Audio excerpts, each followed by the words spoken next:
Let's start with the political geography of Tlaxcala. First of all, the capital is Tlaxcala. They don't even think a good name, right? Okay, the most populated city is San Pablo del Monte. Tlaxcala counts with 60 cities and 6 regions. The 6 regions are Tlaxco, Huamantla, Calpulalpan, Apizaco, Tlaxcala, and Zacatelco. Transportation infrastructure or roads are one of the biggest advantages of Tlaxcala since the beginning of their urbanization. It counts with 2,414 kilometers of roads. They are between 2 or more rails. Now, what can we visit in Tlaxcala? Here are 4 of the most important places in Tlaxcala. First, we have the Cacaxtla. It's a place founded by the Olmeca Xicalan culture. Then, the Malinci is the 5th highest elevation in Mexico. It has a beautiful coniferous forest where you can practice adventure activities. El Palacio de Gobierno is the best way to start knowing Tlaxcala. Here you can find murals painted al fresco by the Tlaxcala artist Desiderio Hernández Xochitl, representing the history of the state. Finally, we have the Santuario de las Luciérnagas. During the second week of June and until the first days of August, you will see a show of natural lights with 200 hectares. Finally, transportation.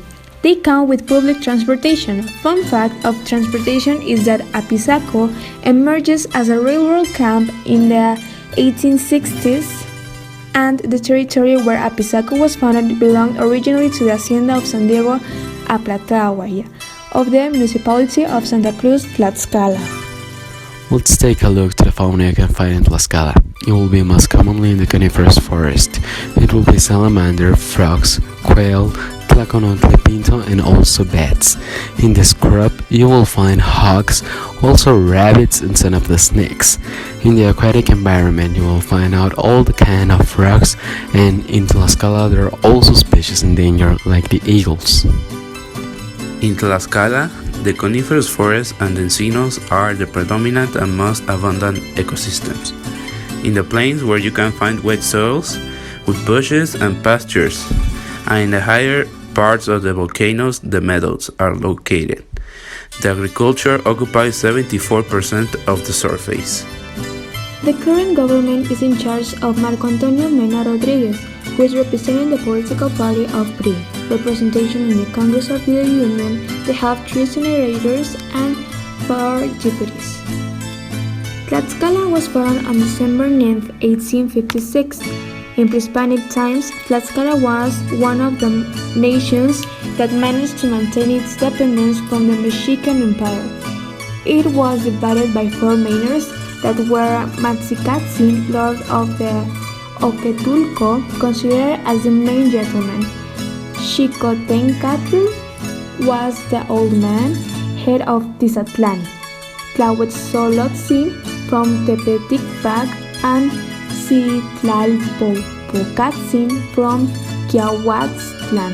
The colonial city of Tlaxcala was founded on the pre-Hispanic in 1520 by Hernán Cortés.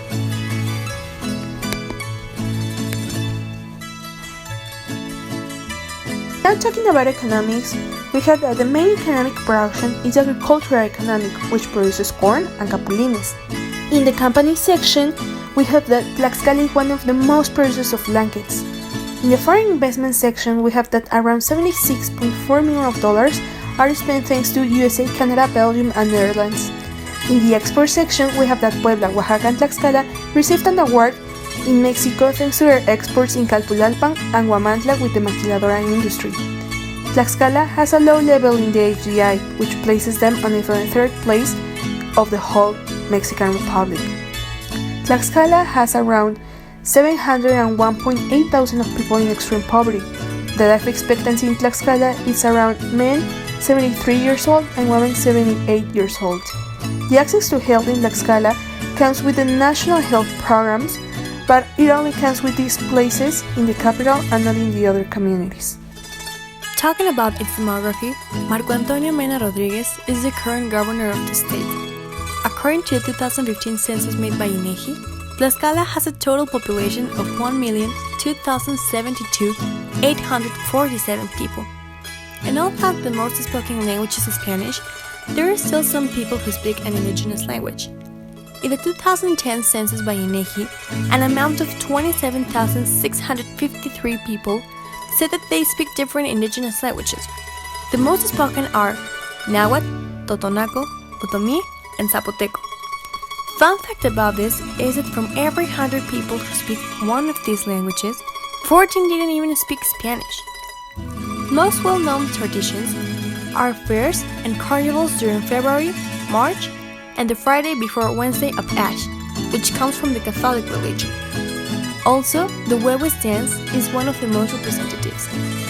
And talking about art, some of their crafts have their origins in the pre-Hispanic era, like the wisdoms, which are produced by cleaning and macerating the fibers of maguey, palm, lechuguilla, and cotton until they become flexible. Then dye them with vegetable or mineral dyes. Also, it is common the type of talavera, onyx, clay, pyrotechnics, zarapes, and alebrijes.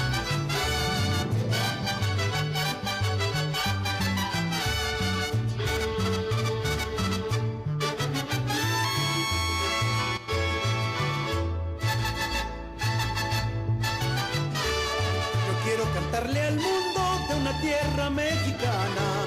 Quiero que todos conozcan lo bonito que es Tlaxcala. Yo quiero cantarle al mundo de una tierra mexicana. Quiero que todos conozcan lo bonito que es Tlaxcala. Tierra donde hacen bastones y también zarapes y cosas de lana. Tierra que exporta bravura en toros de lidia pa' fiestas de España. Tierra donde los magueyes me dan aguamiles de raspan mañanas. Esto es mi tierra.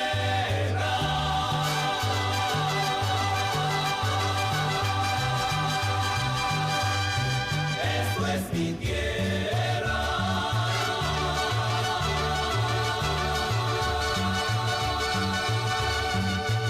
Con su Malinche por el oriente, con su Cacaxtla por el poniente, con su Pocito que está bajito de esa belleza que es Ocotlán. Esto es mi tierra.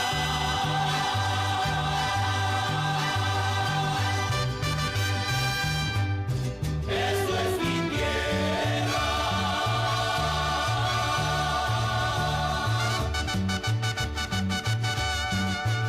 Con sus alfombras allá en Guamantla, su guamantlada que es afamada, con sus mujeres de piel morena y alguna que otra ojos de color. Esa es mi tierra y bonita es donde quiera. Esa es mi tierra, pues yo he nacido aquí. Bellos recuerdos que aún guardo del Zahuapan, recuerdos bellos que no saldrán de mí. De aquí salieron 400 familias. We have already given you enough information. Now it's your turn to figure it out. Visit the wonderful place called Tlaxcala. If you want to know More about Tlaxcala, keep watching